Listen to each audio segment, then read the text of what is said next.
There have been a lot of rumors circulating the past few weeks, especially in light of Trump's tariffs on Mexico, as well as his stricter immigration policies, that Americans are now facing additional scrutiny and additional requirements to enter Mexico, even as a tourist. Today, we're going to separate fact from fiction and tell you everything that you need to know. Welcome to Entrepreneur Expat. This is Justin. I'm Amanda, and on this channel, we talk about being American expats living in other countries, digital nomadism, and making money from anywhere in the world. We currently spend most of our time in Mexico, so if that's something that you're interested in, make sure to subscribe and hit the notification bell so you don't miss a single video we have coming out on this channel. And like this video because it helps us out a lot with the algorithm in our mission of reaching 1 million expats and aspiring expats as well.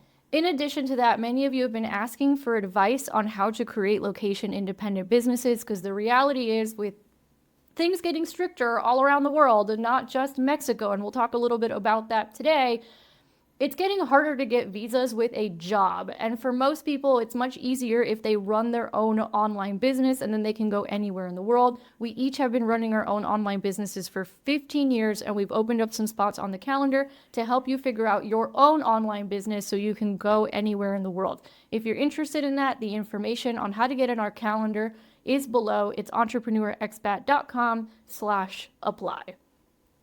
So, for those of you that have been following the channel for a long time, you know that we have been away for a little while. We've been quite busy the last few months. We took some time off actually back in December. We took almost an entire month off of our business completely. We had a little break with our clients. They did an amazing job of kind of coaching themselves and figuring everything out and using the materials that we provided while we were gone. So it was fun to be able to take time off and also to have our business not only keep running, but actually, we made more money in December and January than the past 2 months combined. So that was really cool without us even really being there at all. We did like 2 or 3 calls during that entire period of time. Then we were in Miami visiting family of Amanda's. We celebrated Christmas. We also got married. That was fun. Yeah, married life now. And then we went on our honeymoon cruise, which was on the biggest ship in the world, the biggest cruise ship, the Icon of the Seas, and there's going to be a video actually about that coming out very soon as well.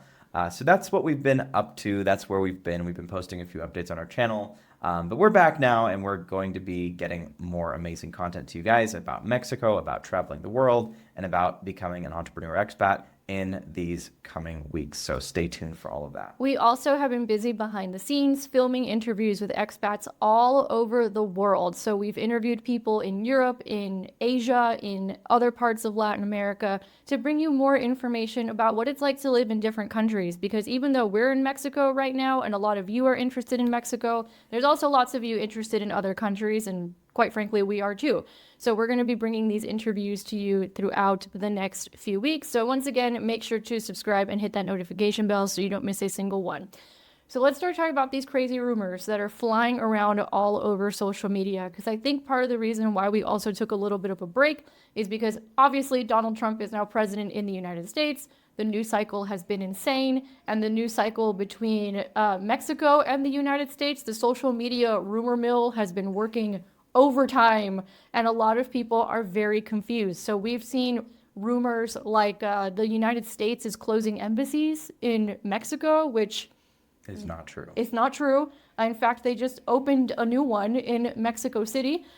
We've been seeing rumors like I think part of the confusion was a lot of news stations in the United States and a lot of social media posts have been saying that now Americans need visas in order to enter Mexico. So that's one of the rumors. That's probably the one that you guys have seen on the news. We just saw a new segment from Arizona this morning telling people in Arizona that they now need to fill out this extra paperwork to get a visa to enter Mexico. Other rumors have been that the lines at customs and immigration have been very long. Up to 3.5 hours to get into Mexico. Other situations have been that Americans sometimes by certain airlines are starting to get asked for their exit ticket out of Mexico or to show proof of residency. So it's kind of what we've been telling you guys for a long time. This stuff is getting harder. And it's getting harder all over the world. Mexico is not the only one getting stricter. We're starting to see it get more strict in other countries as well. And the question is whether or not Donald Trump has something to do with this. And the answer is probably like yes and no. Yes, because do you have some people at consulates that maybe don't like Donald Trump, and then because there's no kind of uniform process at the Mexican consulates that they're asking for a bunch of extra stuff that wasn't there before and they're kind of doing whatever they want? Yeah, sure, that's definitely possible. But Mexico was kind of moving in this direction anyway, regardless of whether Trump was there or not. And a lot of countries were moving in this direction. And Mexico is not really doing anything new. It's just that they're starting to enforce things that have been on the books for a long time and that other countries already do to Americans, no problem. So let's talk about what's actually going on, because obviously Trump may or may not have something to do with certain things.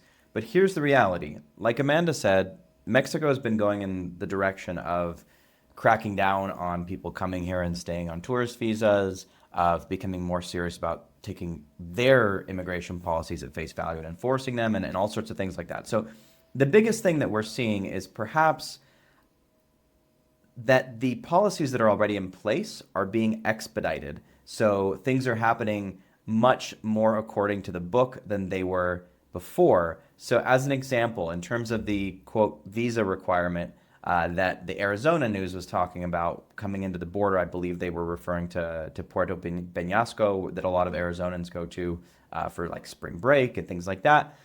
They were saying that there were lines of about 3.5 hours, which, by the way, if you've ever entered Mexico through like the San Isidro crossing near Tijuana, San Diego area, you know that if you're coming down to Mexico any weekday afternoon or night, you could be easily waiting 1 to 2 to 3 hours in line. And that's been happening for a while. And that's not even with them checking everybody that's coming in through the border. That was just a normal line. So I would imagine that San Diego crossing is probably getting even a little bit slower. But what Arizona is not used to at all is that they're actually starting to check each vehicle and each passenger and making sure that people have what's called an FMM. Now, we're not attorneys. We don't play attorneys on TV. We probably weren't even here, so this is not legal or immigration advice of any sort. But the FMM is not technically a visa at all. It's a tourist card. Now most of them are being issued digitally, and you can print them out, and that's what they're requiring you to show them at the border, where you basically pre-register your visit. A visa, on the other hand, is when you actually go to a consulate, you submit your information, they take your passport, they put that visa in your passport. But Americans do not need any new visas that they didn't need before to get into Mexico. There is still a visa waiver for Mexico, which means if you're a U.S. citizen, you have a U.S. passport, you're coming to Mexico, you do not need to apply for a visa. Very important. Now, the difference is they've always required a tourist card, but now they're enforcing it. So typically when you fly to Mexico, the cost of your airline ticket includes that tourist card, which is usually about $30 to $40 US, and you will get a form that you fill out, or recently they've been doing it more and more digitally, but that's included in the cost of your admission. Now, a lot of the time by land or by car, when people were going there, a lot of Americans were just crossing the border, staying for a few days, coming back.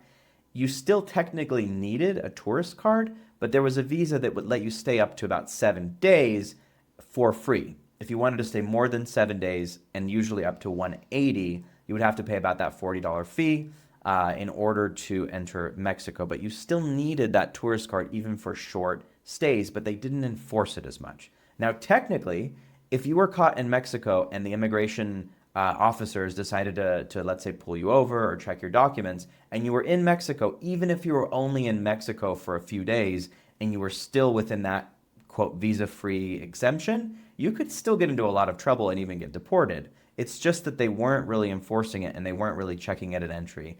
And especially in areas like Baja California Norte, where there's a lot of San Diegans crossing every single day to live there, or maybe coming for the weekend or whatever, they just weren't really enforcing it. And they just had this like don't ask, don't tell policy where they were pretty much tolerant of the Americans coming in, not even getting that 7-day tourist card, and then going back across the border. Now, in recent years, there have been a lot more Americans coming here to Mexico and staying, in many cases, illegally.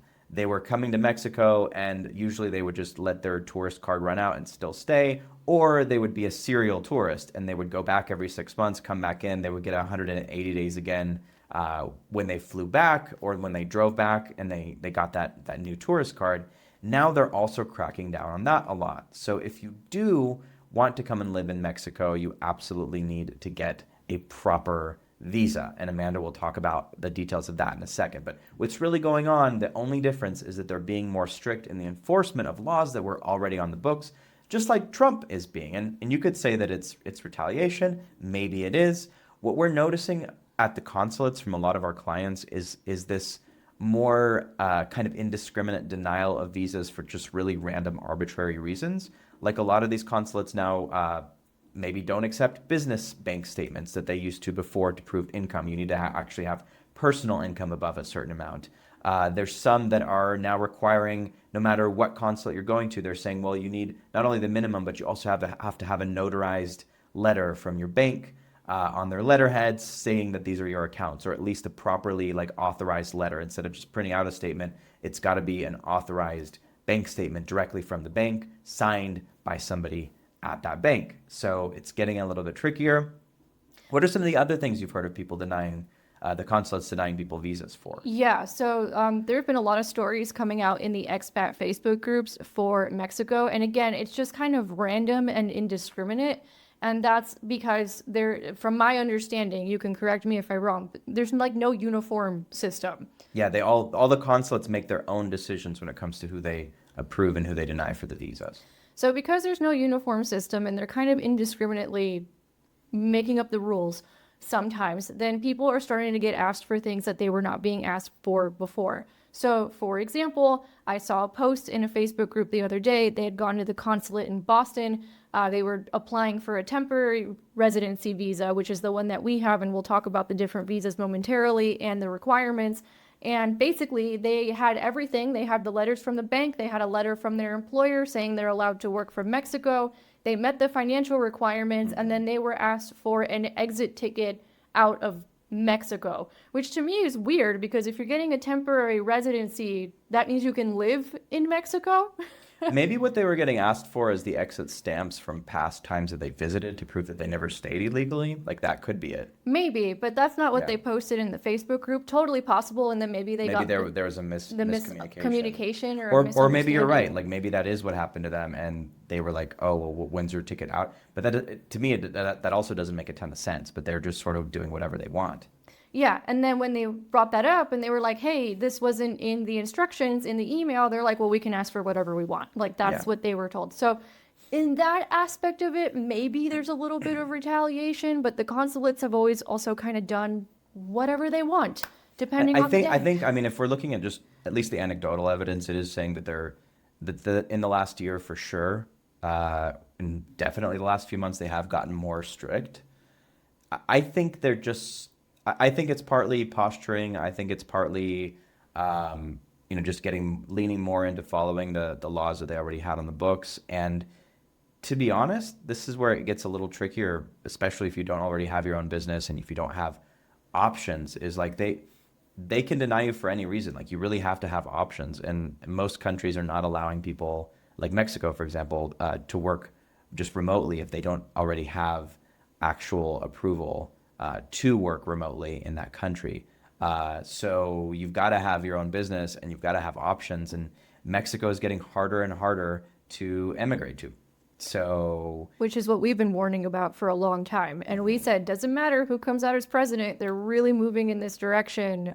Because we saw it happening from inside. So let's talk about the visas that are available and what the requirements are, just keeping in mind that they're subject to change and the consulates can ask you for whatever they want. at their own discretion. At their own discretion. So number one is the temporary visa. That's the one that we have.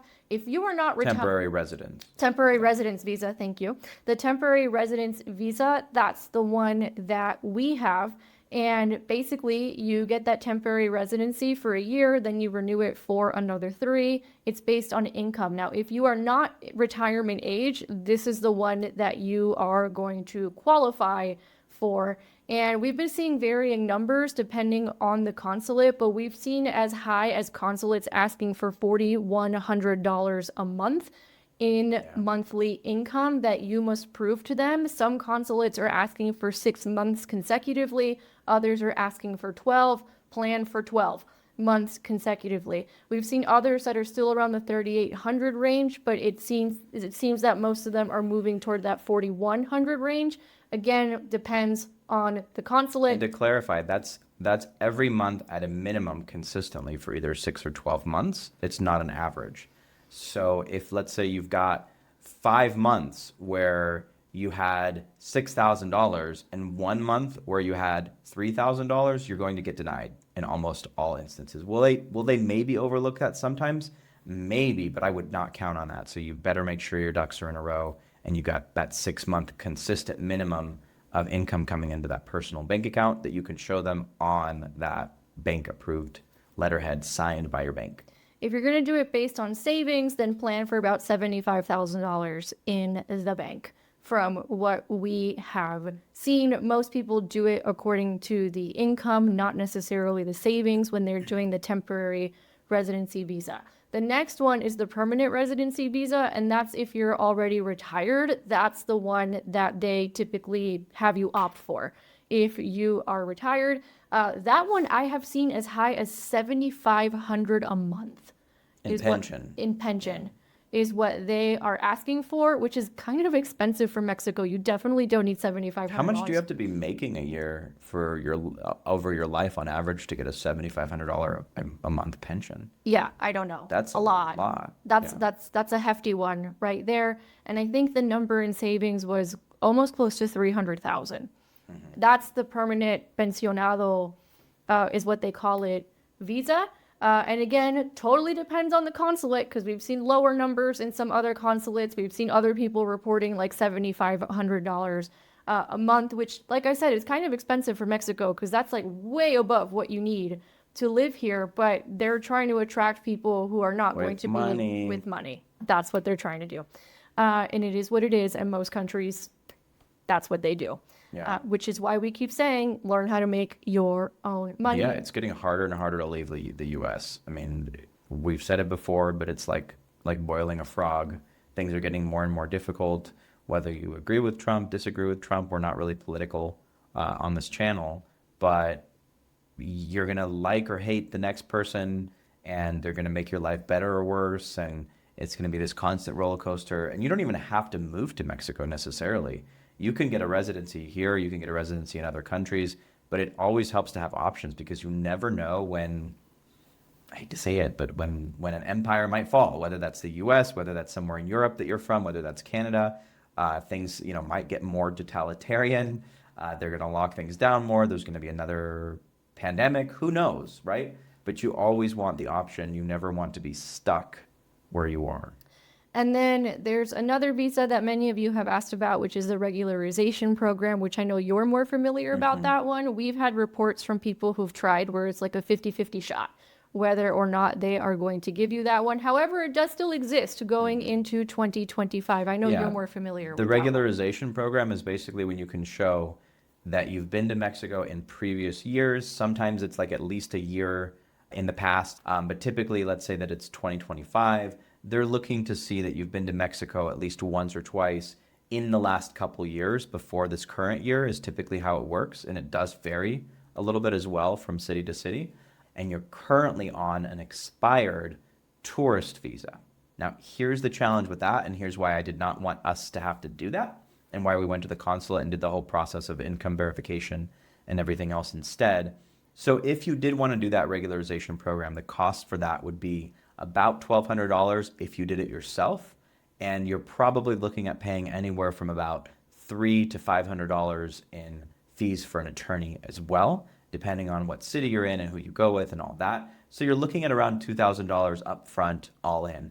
But that's not really the reason that we didn't do it, because we could have done that. It would have actually cost less than our travels to the consulate and hotels there and the amount of money we've already paid in attorney's fees and everything to get the card and then go back and renew it and do all that. But here's the real kicker. Number one, there's no guarantee that you'll get it. So that brings us to a more important point, which is in order to get that, you have to now be in Mexico illegally.